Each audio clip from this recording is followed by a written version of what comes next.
Mute रखेंगे. Keep your back straight, eyes closed. Breathe out, breathe in, breathe out,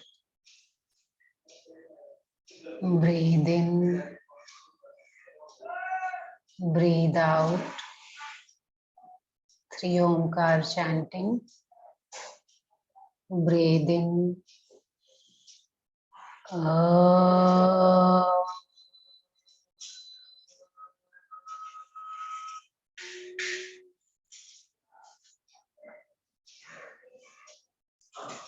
Breathe in.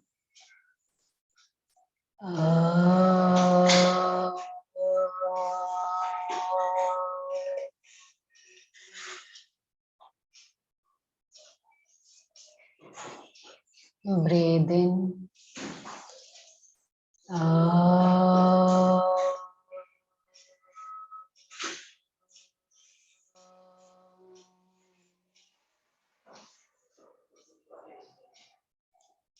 Om Sahana Vavatu Sahana Bhunaktu Sahaviryam Karavavahai Tejasvinavadhitamastu Ma Vidvishavahai.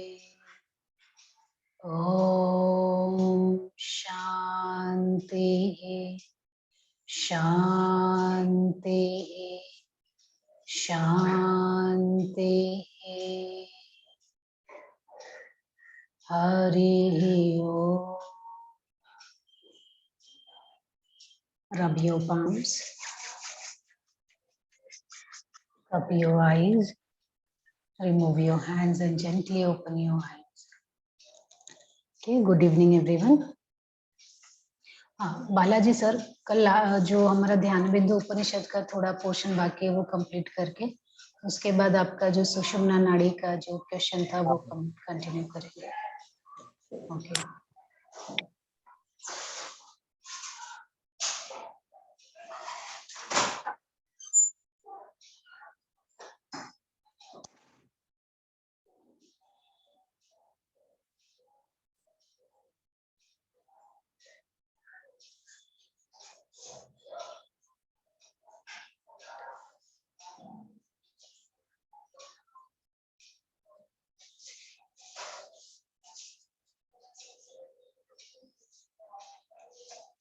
ठीक है, तो last time हमारा नाड़ी और प्राण ये हो गया था, महामुद्रा भी हो गया था. तो एक बार थोड़ा रिवाइज कर लेते हैं कि पहले उन्होंने ध्यान की विधियां बताई हैं और बाद में बताया है कि किस तरह से ध्यान करने से आपकी कुंडलिनी शक्ति अवेकन होगी, जागृत होगी.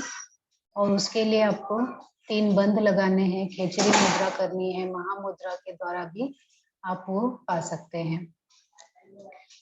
अब यहाँ पे उन्होंने नेक्स्ट पीपीटी में बताया है कि आप किस बीज अक्षर पे, है ना, कौन सा बीज अक्षर जो है उसको जाप करते हुए और किस जगह पे ध्यान लगाएंगे तब आपको नादानुसंधान या आत्मदर्शन की अवस्था प्राप्त होगी.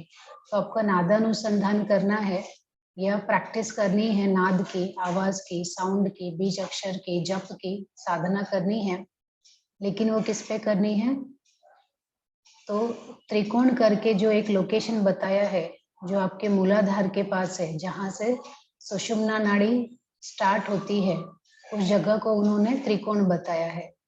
तो उस त्रिकोण के ऊपर अपना ध्यान लगाते हुए आपको इन सब मंत्रों का जाप करना है. पहला मंत्र है यम.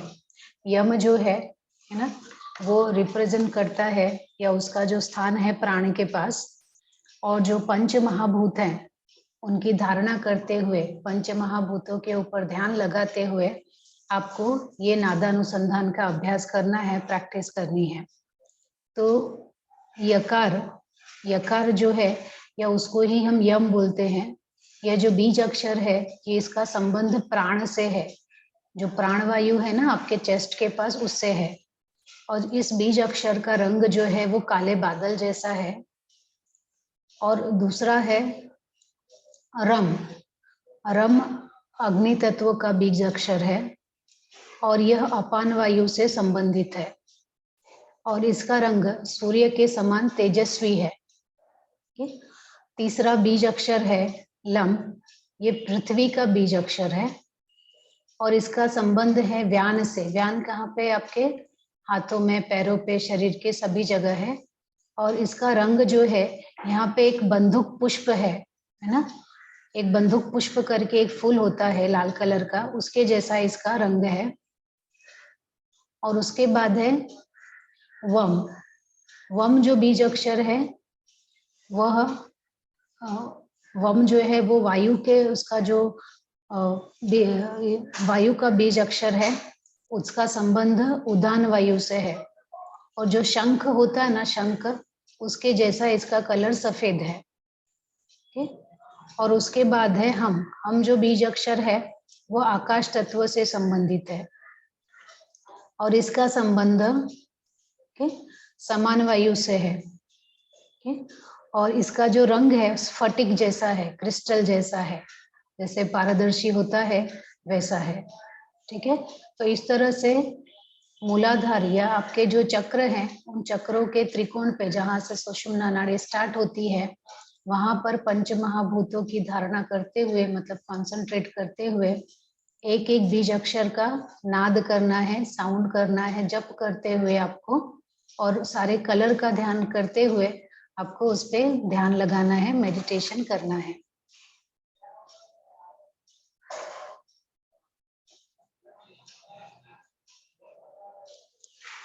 Now, through the practice of Shadanga Yoga, the sadhaka will be able to hear the sound of conch in the middle of the Vina Danda, that is vertebral column.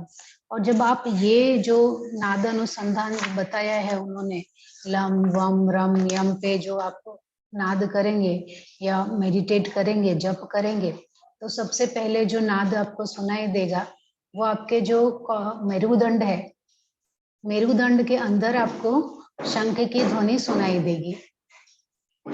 और जैसे जैसे आप अपनी साधना में आगे जाएंगे, तब उसकी जो ध्वनि है आपके हृदय में सुनाई देगी। जैसे पीकॉक की आवाज, मोर की आवाज होती है पीकॉक की, वैसे ही आवाज आपको आपके हृदय के पास आएगी। और जैसे जैसे आप साधना में और आगे जाएंगे, है ना, तब आपको जो साउंड है वो मिडल ऑफ द क्रेनियम, वहां पे आपको सुनाई देगा। और आपकी जो आत्मा है वो जैसे कि आकाश में सूर्य चमकता है, उस तरह से आपकी आत्मा चमकेगी। और बिटवीन द आईब्रो सेंटर, वहां पे आपको ध्यान लगाना है। और जो पुरुष इस ब्रह्म को जान लेता है ना, रियलाइज कर लेता है, उसी को कैवल्य प्राप्त होता है। क्लियर है यहाँ तक?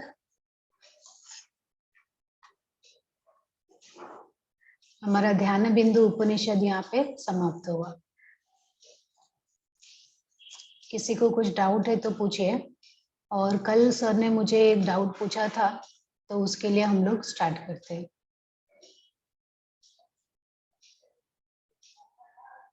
पहले मैं आपको एक चित्र दिखाती हूँ। यहाँ पे एक फिगर है। हाँ, सभी लोग वीडियो ऑन करेंगे और अपना जो कंट्रीब्यूशन है उसमें देंगे थोड़ा सा, क्योंकि ये कुछ एक्स्ट्रा टॉपिक है, ये आपके सिलेबस में नहीं है, लेकिन कल जो हमने टॉपिक सीखा था उससे थोड़ा रिलेटेड है, इसलिए मैं इस पे टाइम स्पेंड कर रही हूँ। तो देखो, ये आपका शरीर है और आपके मेरुदंड के अंदर, स्पाइन के अंदर आपके 7 चक्र हैं। ओके, और जो आपका मूलाधार चक्र है, जो सबसे बेस चक्र जिसको बोलते हैं, ओके, वहां से 3 नाड़ी स्टार्ट होती है, इड़ा पिंगला सुषुम्ना। ज्यादातर नाड़ियां हमारे नाभि से स्टार्ट होती है।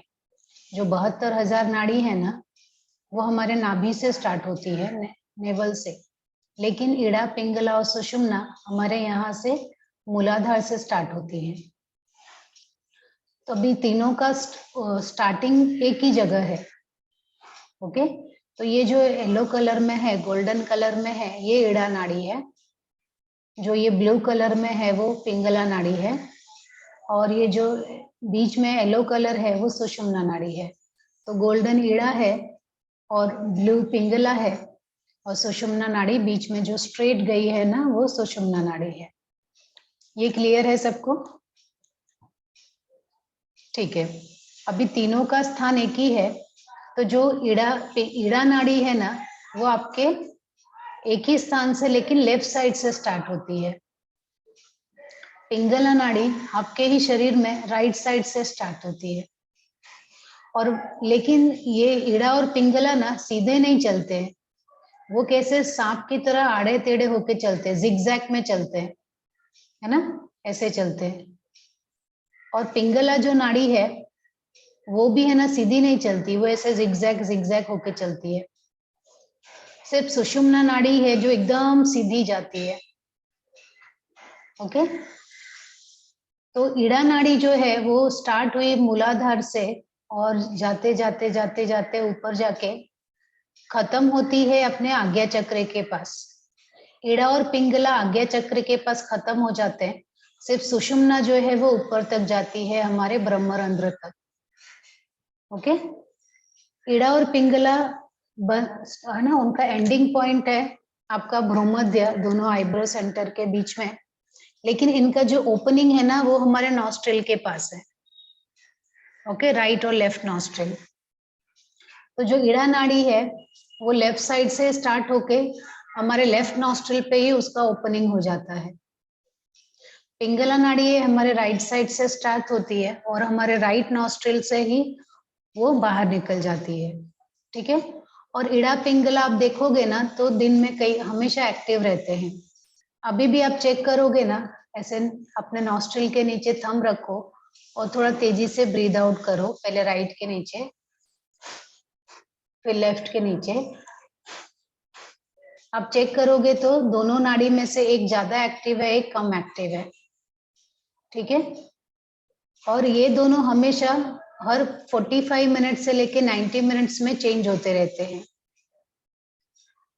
और उनके चेंज होने की वजह से ही जब पिंगला नाड़ी एक्टिव होती है ना तब हमारा शरीर या हमारा मन फिजिकल एक्टिविटी के लिए तैयार रहता है, और जब ईड़ा नाड़ी लेफ्ट वाली एक्टिव होती है तब हमारा मन या हमारा शरीर क्रिएटिव कामों के लिए या मेंटल वर्क के लिए तैयार रहता है। ओके, तो इस तरह से ये दोनों नाड़ियां हमारे शरीर को बैलेंस करती हैं। लेकिन अगर आप सोचो, और इसके साथ ही जब हमारा जो पिंगला नाड़ी है राइट नॉस्ट्रिल है ना, उसका असर हमारे लेफ्ट ब्रेन पे होता है, और लेफ्ट नाड़ी का असर हमारे राइट ब्रेन पे होता है, मतलब क्रॉस में वो काम करते हैं। तो अभी इस समय मेरा लेफ्ट नॉस्ट्रिल ज्यादा एक्टिव है, मैं लेक्चर ले रही हूँ, काम हूँ, रिलैक्स हूँ, तो मेरा राइट साइड ब्रेन ज्यादा काम कर रहा है। मेरा राइट भी थोड़ा एक्टिव है, लेकिन कंपेयर टू दोनों में कंपेयर करेंगे तो लेफ्ट ज्यादा एक्टिव है। ओके, लेकिन क्या हो अगर दोनों ही एक्टिव रहे तो क्या होगा, दोनों ही अगर इक्वली एक्टिव रहेंगे तो हमारे दोनों साइड के ब्रेन अच्छे से काम करेंगे, है ना, तो हमारा डिसीजन ज्यादा बेटर होगा। और वो करने के लिए हमें क्या करना होगा, अनुलोम विलोम प्राणायाम करके हम उसको बैलेंस कर सकते हैं। और दिन में जैसे जो शाम का समय होता है ना, जैसे जैसे हमारे दिन का एक्सचेंज होता है, जैसे हठ योग प्रदीपिका में बताया है कि प्राणायाम करने के 4 समय हैं। एक तो सुबह अर्ली मॉर्निंग ब्रह्म मुहूर्त को, है ना, दूसरा अब दोपहर को, तीसरा शाम को, और चौथा मध्य रात्रि को। और ये चारों समय आप देखोगे ना तो हमारी जो नाड़ी है, जब राइट और लेफ्ट एक्सचेंज होने लगते हैं ना तो उस समय थोड़े समय के लिए हमारी दोनों नाड़ियां एक्टिव रहती हैं। तो अभी शाम का जो समय है जब सूरज है ना ढल रहा है, रात आने वाली है, तो उस समय आप देखोगे थोड़े समय के लिए दोनों नाड़ियां इक्वली एक्टिव रहती हैं। अब तीसरा है सुषुम्ना नाड़ी, इसकी बात करते हैं, जो हमारे लिए सबसे ज्यादा इंपॉर्टेंट है। जहां जहां पे ये ईड़ा पिंगला और सुषुम्ना एक दूसरे को काट रही हैं, तो सबसे पहले नीचे है मूलाधार, उसके बाद ये जगह पे काट रही हैं, तो ये कौन सी जगह है, वो है आपका नेक्स्ट चक्र कौन सा है, स्वादिष्ठान। उसके बाद ये कौन सा क्रॉस है, तीनों जहां पे एक दूसरे को क्रॉस कर रही हैं वो है मणिपुर। फिर अनाहत, विशुद्धि, आज्ञा चक्र। तो जहां जहां तीनों नाड़ियां एक दूसरे को काटती हैं वहां वहां पे ही आपके चक्र का स्थान है। अभी चक्र को ओपन करना है, तो क्योंकि ये सुषुम्ना नाड़ी पे है तीन सब चक्र, तो उनको, और हमारे जो सुषुम्ना नाड़ी है ना वहां से हम ब्रीदिंग नहीं करते, क्योंकि वो कई सालों से नहीं कई जन्मों से बंद है सुषुम्ना नाड़ी। उसका हमने कभी इस्तेमाल ही नहीं किया। हम किससे श्वास लेते, राइट से लेफ्ट से ही लेते हैं। कई जन्मों से ये बंद है, सुप्त है। जैसे हमारे पाइपलाइन होती है ना घर की, अगर 100 साल तक वो पाइपलाइन में से कभी पानी गया ही नहीं, बंद है, तो क्या होता है, कचरा जमा हो जाता है, अशुद्धि जमा हो जाती है, चोकअप हो जाता है। अभी उस पाइपलाइन को ठीक करने के लिए क्या करना होगा आपको, है ना, उसमें तेजी से पानी डालना होगा, फोर्सफुल डालना होगा, ताकि वो कचरे के साथ सब बाहर निकल जाए। तो वैसे ही आपको प्राणवायु अब सुषुम्ना नाड़ी में डालना है। तो उसके लिए योगियों ने ये निकाला टेक्निक कि सुषुम्ना तो बंद है और उसका ओपनिंग तो इतना सटल है यहाँ पे कि दिखाई नहीं देता, लेकिन हमारे पास ईड़ा और पिंगला का 2 ओपनिंग है। तो हम क्या कर सकते हैं कि प्राणवायु को सुषुम्ना में डालना है, तो पहले हम लोग ईड़ा पिंगला से श्वास को लेते हैं, है ना। अनुलोम विलोम कर रहे हो तो राइट को बंद किया, लेफ्ट से आपने इनहेल किया। इनहेल करने के बाद अब अपने तीनों बंद लगा दिया। पहले मूल बंद लगाते हैं ताकि प्राणवायु नीचे से ना चली जाए। जैसे ही श्वास, हाँ पहले सबसे पहले मूल बंद लगाते हैं, ठीक है। मूल बंद लगाया, फिर श्वास अंदर भरा, श्वास अंदर भरने के बाद जालंधर बंद लगा दिया। जालंधर बंद लगा दिया तो क्या होगा, प्राणवायु ऊपर भी नहीं जा पाएगा। अब प्राणवायु किसके बीच में है, आपके यहाँ पे है। अब क्या करते हैं, उड्डयन बंद, तीसरा बंद लगाते हैं, जिससे एक नेगेटिव प्रेशर क्रिएट होता है और वो फोर्स आता है कि वो आपकी जो प्राणवायु है वो सुषुम्ना नाड़ी में चली जाए। ओके, तो जब यही अभ्यास आप कई सालों तक करते हो, तब धीरे धीरे जाके सुषुम्ना नाड़ी के अंदर प्राणवायु प्रवाहित होने लगती है और एक एक चक्र एक्टिव होने लगते हैं। तो सभी चक्र एक साथ एक्टिव नहीं होंगे, पहले आपका मूलाधार एक्टिव होगा, फिर स्वादिष्ठान, फिर मणिपुर। और अगर आपकी साधना, जैसे मूलाधार एक्टिव हुआ और आपकी साधना किसी कारण से छूट गई, तो थोड़े समय में आपका जो ये चक्र है बंद हो जाएगा। सेकेंड लेवल पे स्वादिष्ठान पे भी आए, आपने साधना की और साधना किसी कारण से छूट गई, तो फिर से आप 0 पे आ जाओगे। लेकिन एक बार मणिपुर चक्र तक आ गए ना, तब आपकी साधना ऊपर जाती है। ठीक है बालाजी सर, कुछ और पूछना है क्या?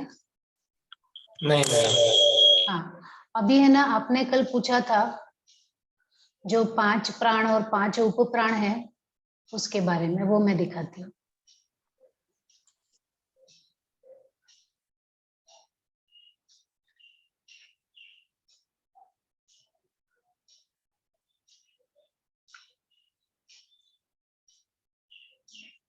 वो जो बुक मैंने बताई थी उसका मैंने यहाँ पे फोटो लिया है, मैं आपको भेजती हूँ। तो यहाँ पे है ना, जो सब वायु है, प्राण, अपान, है ना, और उदान, समान, व्यान, इन सब के बारे में डिटेल इंफॉर्मेशन है। और उसके साथ ही जो 5 उप प्राण है, जैसे नाग उप प्राण है, उसका काम क्या है, हिचकी लेना, डकार लेना या उल्टी आती है उसके लिए है वो। और कूर्म प्राण है, हमारी जो आंखों की पलकें झपकती है वो कूर्म प्राण की वजह से है। अगर ये प्राण बैलेंस नहीं हुआ तो हमारी आंखों की पलकें झपकेंगी नहीं। क्रिकल प्राण जो है वो हमारे भूख और प्यास को नियंत्रित करता है, छींकने खांसने के लिए होता है। और देवदत्त प्राण हमें जमाई के लिए, नींद के लिए होता है। और धनंजय जो प्राण है, ये हमारी मृत्यु के बाद हमारा जो शरीर है उसके पास उसके प्रोटेक्शन के लिए रहता है। ठीक है, और इसके बाद मैंने ये जो 8 चक्र है ना, या 7 जो चक्र हैं हमारे, वो चक्र का नाम, उनका क्रम क्या है ना, उनका लोकेशन क्या है, कहाँ पे है, शरीर के किस भाग में है, और वो उनका कैरेक्टरिस्टिक क्या है, मतलब मूलाधार अगर एक्टिव हुआ तो वो किसके लिए है, वो स्वादिष्ठान किसके लिए है, उसका लक्षण क्या है ना, और वो कितने कमल के पेटल्स कितने हैं उसमें, उससे कौन सी ग्रंथि खुलती है और उसके गुण कौन से हैं। ठीक है,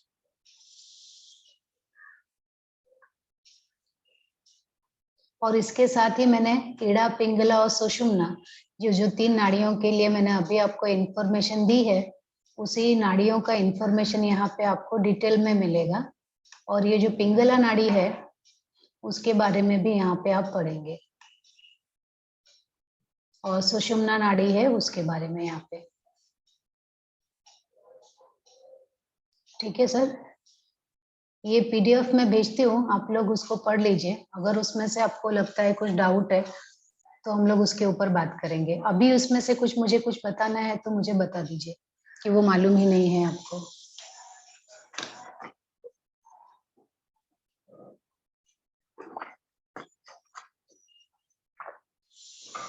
एम आई ऑडिबल, मेरी आवाज आ रही है क्या? आ रही है मैडम। ओके ओके, और किसी को कुछ डाउट है? सब सुन रहे हैं कि नहीं सुन रहे? माधुरी जी अकेले जवाब देते हैं, सुनते हैं, बाकी सब कहाँ हैं? मैडम समझ रहा है। समझ रहा है सर, तो कुछ आप बताएंगे तब मुझे समझेगा, क्योंकि ये सब है ना थोड़ी गूढ़ बातें हैं, है ना, कभी जैसे पढ़ा कि नहीं है। अभी तो अपने प्राण और उपप्राण बताए, हाँ प्राण, अपान, व्यान, उदान, समान। हाँ और वो उपप्राण के नाम मैंने सुने हैं, नाग, कूर्म, कूर्म, क्रीकर, देवदत्त, धनंजय। और हाँ धनंजय। हाँ, इसके बारे में पढ़ा है मैंने। अब जो बता हम्म रही है हमें समझ में आ रहा है। ओके ओके सर, चलिए। तो अभी मेरा यहाँ पे है ना ध्यान बिंदु उपनिषद खत्म हुआ। अभी दूसरा उपनिषद है शांडिल्य उपनिषद, उसकी शुरुआत करते हैं। ठीक है,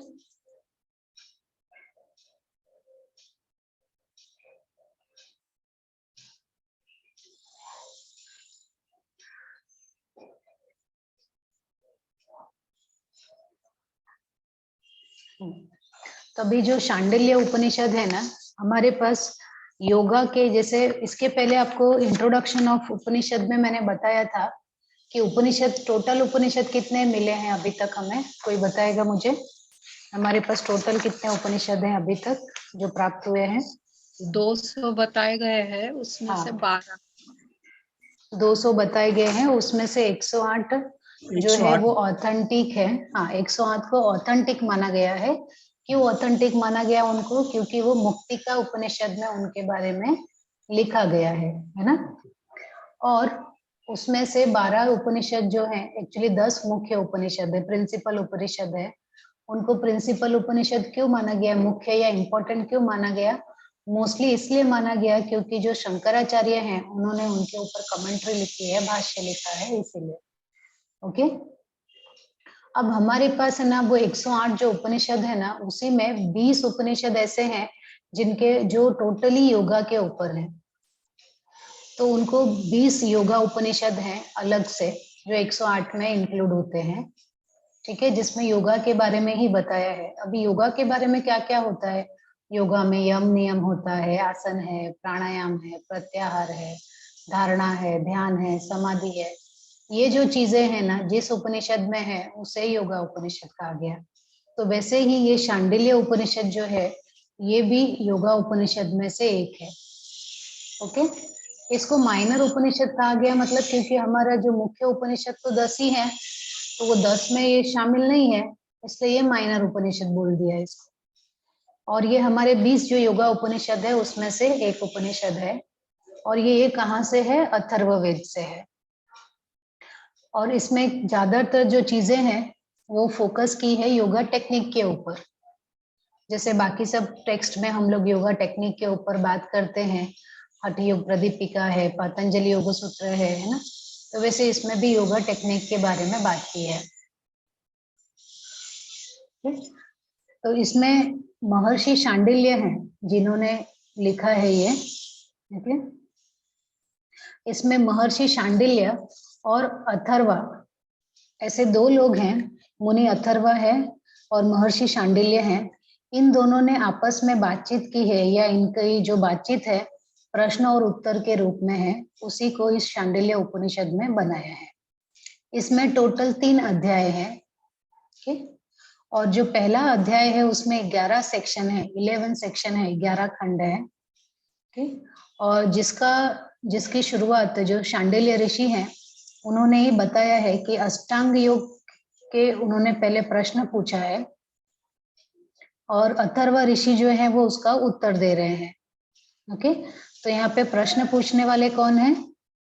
शांडिल्य ऋषि, और अथर्व ऋषि जो है वो उसके उत्तर दे रहे हैं।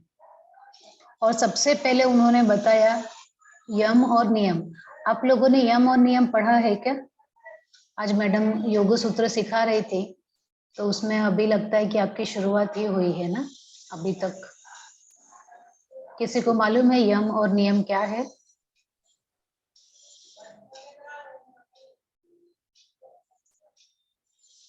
अष्टांग योग में कहीं सुना है क्या यम और नियम?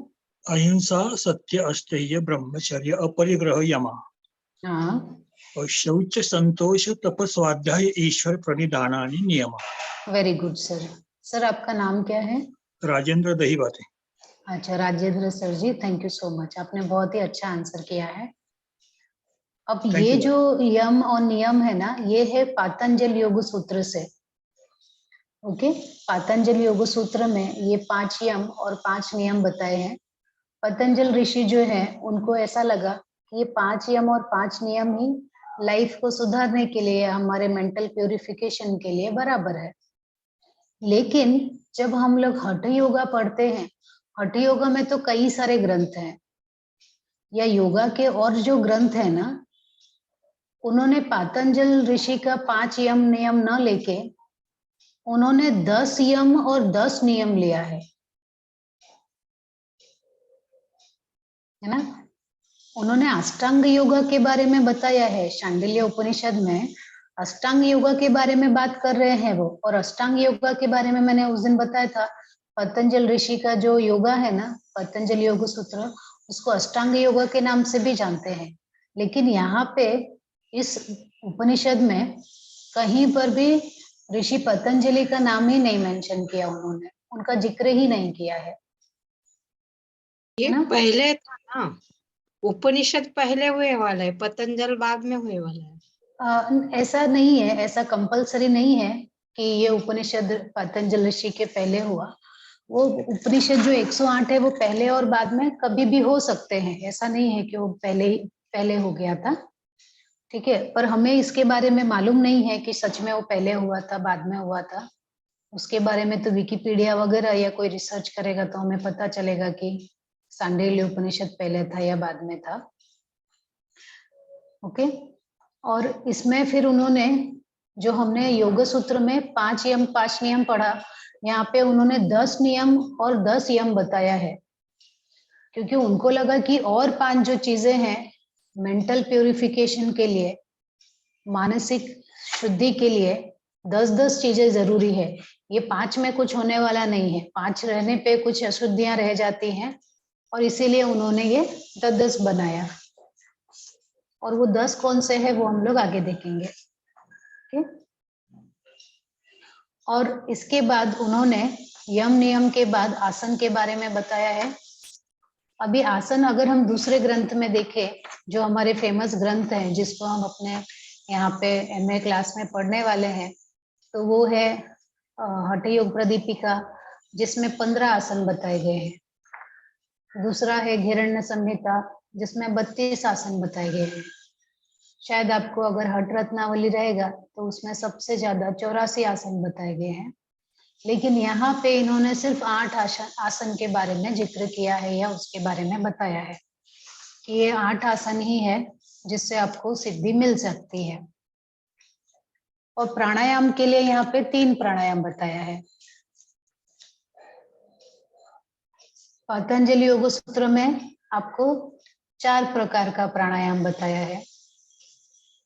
हठ योग प्रदीपिका में 8 प्रकार के प्राणायाम हैं। घिरण्य संहिता में भी 8 प्रकार के हैं, लेकिन यहाँ पे प्राणायाम का सिर्फ 3 प्रकार बताया है। लेकिन वो प्राणायाम करने के लिए, जैसे अभी ध्यान बिंदु उपनिषद में आपने देखा नाड़ी प्राण, है ना, वो देखा जिससे कुंडलिनी शक्ति अवेकन होती है। तो प्राणायाम का उपयोग ही क्या है? प्राणायाम का उपयोग है हमारी जो सोई हुई कुंडलिनी शक्ति है उसको जगाना, है ना। तो सिर्फ प्राणायाम करके अनुलोम विलोम ऐसे से बिना कुंभक के करोगे तो उसका उतना फायदा नहीं है, वो तो सिर्फ एक ब्रीदिंग एक्सरसाइज है।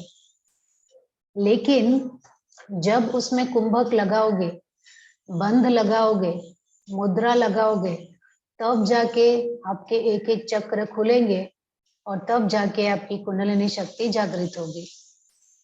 क्लियर है यहाँ तक?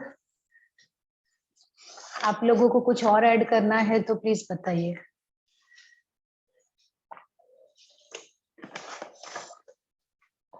अब यहाँ पे बताया है, जैसे मैंने आपको बताया सुषुम्ना नाड़ी बंद रहती है ना, 1-2 साल नहीं बल्कि कई जन्मों से बंद है, जो मेडल वाली नाड़ी है, बीच की नाड़ी है। लेकिन हमारे जो राइट और लेफ्ट नॉस्ट्रिल है, ईड़ा और पिंगला नाड़ी, वो भी काफी बंद ही रहती हैं। आप देखोगे तो अभी तो एक ही मेरा ठीक से चल रहा है, दूसरा थोड़ा बंद है। आप भी चेक करोगे तो बहुत सारे नाड़ियों में भी, है ना, अशुद्धियां होती है। तो बोल रहे कि पहले नाड़ी को शुद्ध करो। अभी नाड़ी शुद्धि के लिए कौन कौन सी टेक्निक आपको मालूम है? कोई बताएंगे मुझे?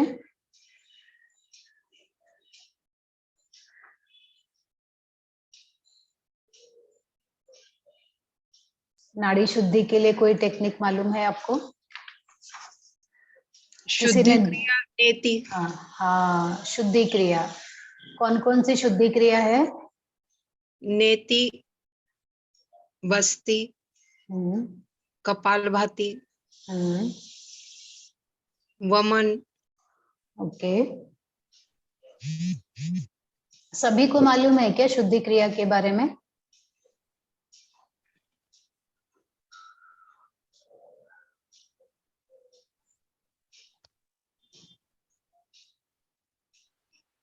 कुछ कुछ पढ़ा है मैडम पहले सेमेस्टर में। नेति, बस्ती, धोती। हाँ, धोती, बस्ती, नेति, नौली, त्राटक और कपालभाति, ये 6 शुद्धि क्रिया है ना, जो आपके शरीर को इंटरनली अंदर से प्यूरिफाई करती है ना। और ये सब जो चीजें हैं वो हठ योगा में एज अ टेक्निक दिया है। यहाँ पर भी प्राणायाम करने से पहले बताया है कि पहले नाड़ी को शुद्ध करो, और उसके लिए उन्होंने अनुलोम विलोम प्राणायाम बताया है। तो शुद्धि क्रिया के लिए षट क्रिया भी और अनुलोम विलोम प्राणायाम है, जो कुंभक के साथ करेंगे ना, तो उससे भी हमारी नाड़ी शुद्ध होती है। और प्राणायाम विद प्रणव, इसके पहले भी हमने प्राणायाम प्रणव के साथ, ओमकार के साथ किया था। तो मतलब अगर जब आप अनुलोम विलोम प्राणायाम कर रहे हो, शीतली प्राणायाम कर रहे हो, भ्रामरी प्राणायाम कर रहे हो, तो सिर्फ प्राणायाम ऐसे इनहेल किया, होल्ड किया, एक्सहेल किया, ऐसे मत करो। उसके साथ साथ क्या लगाना है? पहले इनहेल किया, होल्ड किया, तीनों बंद लगाया है, कुंभक किया है। कुंभक के साथ साथ आपको मंत्र भी ऐड करना है। ओके, तो आप उसमें गायत्री मंत्र भी ले सकते हो, महामृत्युंजय मंत्र, जो आपकी इच्छा है वो मंत्र ले सकते हो। लेकिन जैसे आपने इनहेल किया 1 गायत्री मंत्र के साथ, होल्ड किया 3 गायत्री मंत्र के साथ, एक्सहेल किया 3 या 2 गायत्री मंत्र के साथ। ओके, लेकिन यहाँ पे क्योंकि महामंत्र किसको बताया है? ओम को। ओम को क्या कहा है? वो महामंत्र है, मंत्रों का भी मंत्र है। तो इसीलिए प्रणव को महामंत्र कहा है। तो हम क्यों ना महामंत्र का जाप करते हुए करें, क्योंकि उससे सिद्धि जल्दी मिलेगी, नाड़ी जल्दी शुद्ध होगी, है ना। तो प्राणायाम को प्रणव के साथ करना। श्वास भरते हुए आपने 10 सेकेंड में या 5 सेकेंड में श्वास भरा, तो ओम 1, ओम 2, ओम 3, ओम 4, ओम 5, ओके, फिर होल्ड किया, ओम 1। ऐसे बोलना नहीं है, मन में जाप करना है। मैं तो आपको बताने के लिए बोल रही हूँ, है ना। मन में जाप करना कि 10 ओम तक रुके, फिर एक्सहेल किया। इस तरह से प्राणायाम प्रणव के साथ। अब इसके बाद है प्यूरिफिकेशन ऑफ सुषुम्ना नाड़ी एंड अदर। अभी सुषुम्ना नाड़ी का कैसे बताया है आपको, किससे प्यूरिफाई होगा, जब आप होल्ड करेंगे, कुंभक करेंगे, बंध लगाएंगे और मुद्रा लगाएंगे, ठीक है, उससे आपका सुषुम्ना नाड़ी जो मिडल नाड़ी है वो प्यूरिफाई होगी। और यहाँ पे 5 प्रकार का प्रत्याहार बताया है, 5 प्रकार की धारणा, 2 प्रकार का ध्यान और 1 प्रकार की समाधि बताई है, ठीक है। तो ये आपका ओवरऑल आपका जो ये शांडिल्य उपनिषद है उसके, तो ये सबसे ज्यादा इंपॉर्टेंट चीजें यही है ना, यम कितने, नियम, आसन, प्राणायाम, प्रत्याहार, धारणा, ध्यान, समाधि।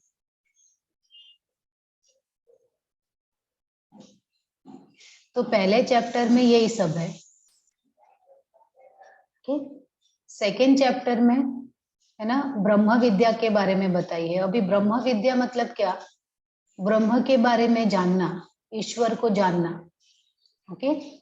और जो थर्ड चैप्टर है उसमें बताया है कि नेचर एंड फॉर्म ऑफ ब्रह्म, कि ब्रह्म दिखता कैसे है और ब्रह्म का नेचर क्या है। नेचर मतलब उसके कौन कौन से फॉर्म्स है या उसके कैरेक्टरिस्टिक्स क्या क्या है, वो ब्रह्म कैसा है। तो सकाल और निष्काल ऐसे 2 ब्रह्म के बारे में बताया है, और तीसरा ब्रह्म बताया है जो सकाल और निष्काल दोनों है, ओके। अब यहाँ से हमारा टॉपिक स्टार्ट होगा। तो सबसे पहले उन्होंने बताई है योगा प्रैक्टिस। तो योगा प्रैक्टिस करने से पहले ऋषि ने बताया कि जो योगी है उनको सेल्फ रिस्ट्रेन करना, सेल्फ रिस्ट्रेन करना मतलब अपनी इंद्रियों पे नियंत्रण रखना है, ओके। और जो यम और नियम है उनका पालन करना है, और उसके बाद योगा आसन के लिए जाना है ना। मिताहार करना है, अपने इंद्रियों को कंट्रोल में रखना है, यम नियम का पालन करना है, और फिर आगे के स्टेप में जाना है। और उसके साथ साथ आपको है ना जो आपके ऑब्स्टेकल है योगा में है ना, क्रोध, लोभ, मोह, है ना, इन सब चीजों को भी निकालना है। इस तरह से योगा का प्रैक्टिकल और थियोरी का अभ्यास करना है। और योगा का बेस्ट स्थान कौन सा है, योगा करने का सुटेबल स्थान कौन सा है, आपको क्या लगता है, कैसे स्थान पे योगा करना चाहिए? खुली हवा में। खुली हवा में करना चाहिए, हवादार मतलब जो जगह हो है ना, हवादार हो, ढीले ढाले कपड़े हो, मन शांत हो, शांति हो जगह में है ना, और गंदगी ना हो, ऐसे सब हम लोग आए ढूंढते हैं ना। तो ये सब चीजें पहले भी बताई है कि बेस्ट प्लेस क्या है योगा करने का, कि वो जगह जो है बहुत प्लीजेंट हो, शांत हो, जैसे बताया है नदी का किनारा हो है ना, या समुन्द्र का किनारा हो। लेकिन आज हमारे पास नदी या समुन्द्र तो वहां पे तो बहुत भीड़ लगी रहती है ड्यू टू पोल्यूशन, पॉपुलेशन। तो है ना, तो ये जो उपनिषद है बहुत सालों पहले का है, तो सेम तो हम फॉलो नहीं कर सकते, लेकिन बाकी जो चीजें हैं जितना कर सकते हैं उतना हम लोग ट्राई करते हैं, है ना। किसी मंदिर में ध्यान लगा सकते हो आप, किसी गार्डन में ध्यान लगा सकते हो, वाटरफॉल है वहां पे ध्यान लगा सकते हो, या जहाँ पे शांति हो वहां पे ध्यान लगा सकते हो। और ध्यान लगाते हुए आप मंत्र जप कर सकते हो, जो हमारे वेदों में मंत्र हैं ना, छंद है, स्तोत्र है, उनका जाप करते हुए आप ध्यान लगा सकते हो। और सबसे पहले आपको आसन में बैठना है। पहले तो एक कोई आसन एडॉप्ट कर लो। तो उन्होंने 8 आसन बताए हैं, उसी 8 आसन में से जो भी, और वो 8 आसन कौन से हैं, मेडिटेटिव आसन ही है। तो कोई एक आसन लगाओ, आसन लगाने के बाद फिर प्राणायाम करो, ठीक। और प्राणायाम करने के लिए सबसे पहले नाड़ी शुद्धि कर लो, और उसके बाद फिर धीरे धीरे प्रत्याहार, और फिर धारणा, और फिर ध्यान करना है, ठीक। अब यहाँ पे जो 10 यम और 10 नियम है, तो 10 यम है अहिंसा, सत्य, अस्तेय, ब्रह्मचर्य। ये 4 तो सिमिलर है जैसे पतंजलि योग सूत्र में है। उसके बाद है क्षमा, क्षमा करते हैं हम लोग, दूसरे को क्षमा करते हैं। धृति, धृति मतलब आपका धैर्य। उसके बाद है दया, दया भाव दिखाते हैं हम लोग, है ना। उसके बाद है आर्जव, ऑनेस्टी। मिताहार है, मिताहार का मतलब होता है बैलेंस डाइट, मॉडरेट डाइट। और शौच, शौच इज प्योरिटी। तो ये 10 नियम है जो कि पतंजलि योग सूत्र में 5 नियम है, यहाँ पे 10 यम और 10 नियम है। और यही 10 यम और 10 नियम ना हमारे जो हठि योगा के ग्रंथ है ना, उन्होंने यहीं से अडॉप्ट किया है। हठि योग प्रदीपिका में ना डायरेक्टली ऐसे ये 10 नाम नहीं दिया है, लेकिन उन्होंने बस बताया है कि 10 यम और 10 नियम का पालन करना है। क्योंकि हठि योगा तो डायरेक्टली आसन से स्टार्ट होता है, तो वो एज्यूम करते हैं कि आपने ये 10 यम और 10 नियम तो पहले से पढ़ा हुआ है या आप उसको फॉलो कर रहे हो। ये क्लियर है सबको?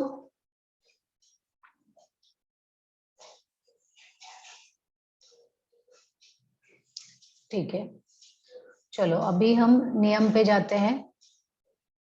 10 नियम कौन कौन से हैं? पहला है हरि, हरि, हरि का मतलब होता है लज्जा, मॉडेस्टी। संतोष, कंटेनमेंट। दान, चैरिटी। आस्तिक, फेथ। ईश्वर पूजन, भगवान की पूजा करना। सिद्धांत श्रवण, हमारे जो ग्रंथ हैं उनको सुनना।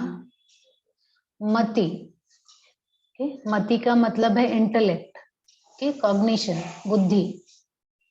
व्रत, व्रत मतलब जो उपवास करते हैं वो। जप करना, रिपीट करते हैं ना वो। और तप करना, ठीक। तो ये 10 नियम बताए गए हैं। हरि, संतोष, दान, आस्तिक, ईश्वर पूजन, सिद्धांत श्रवण, मति, व्रत, जप और तप। क्लियर है ये?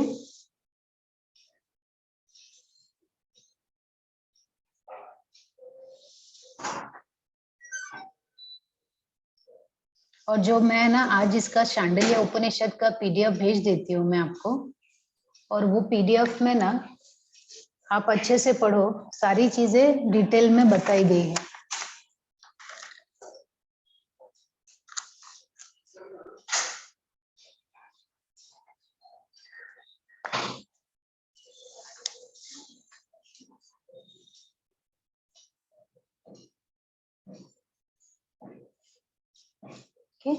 उसके बाद है आसन। आसन में है स्वस्तिक आसन, गोमुख आसन, पद्मासन, वीरासन, सिंहासन, भद्रासन, मुक्तासन और मयूरासन।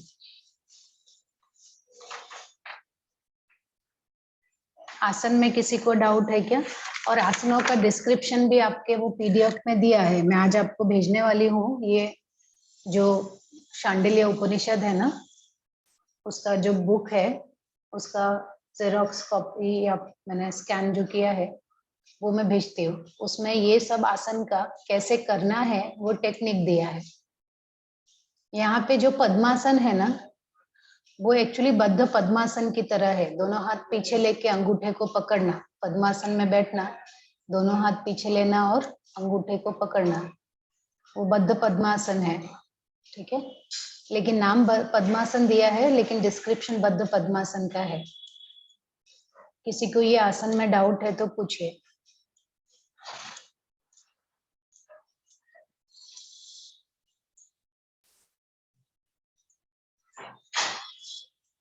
ओके, अभी यहाँ पे बताया कि जो योगी यम और नियम और आसन, है ना, इन तीनों में जिनको मास्टरी हो जाती है, मतलब इन तीनों का आप अच्छी तरह से पालन करने लगते हो, अब इन तीनों को पालन करने में आपको कोई कठिनाई नहीं आती है, तब आप प्राणायाम का अभ्यास स्टार्ट कर सकते हो।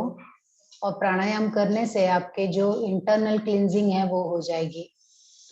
और उसके लिए उन्होंने यहाँ पे पहले बताया है कि नाड़ी शुद्धि करो, और नाड़ी शुद्धि के बाद अनुलोम विलोम के द्वारा नाड़ी शुद्धि करना है, नाड़ी शोधन प्राणायाम। और उसके बाद ये 3 तरह के प्राणायाम बताए हैं, उज्जरी, शीतकरा और शीतली। ठीक, तो हम आज भी पढ़ते हैं ना, शीतली, शीतकारी और उज्जयी, वही 3 प्राणायाम है इसमें। उज्जयी प्राणायाम जो हम लोग थ्रोट से करते हैं, है ना, और शीतली प्राणायाम जो हम टंग से करते हैं, शीतकारा प्राणायाम वही प्राणायाम है। ठीक है, तो आज मैं यहाँ पे एंड करती हूँ। किसी को कुछ डाउट है तो पूछिए, आगे का हम लोग नेक्स्ट क्लास में कंटिन्यू करेंगे।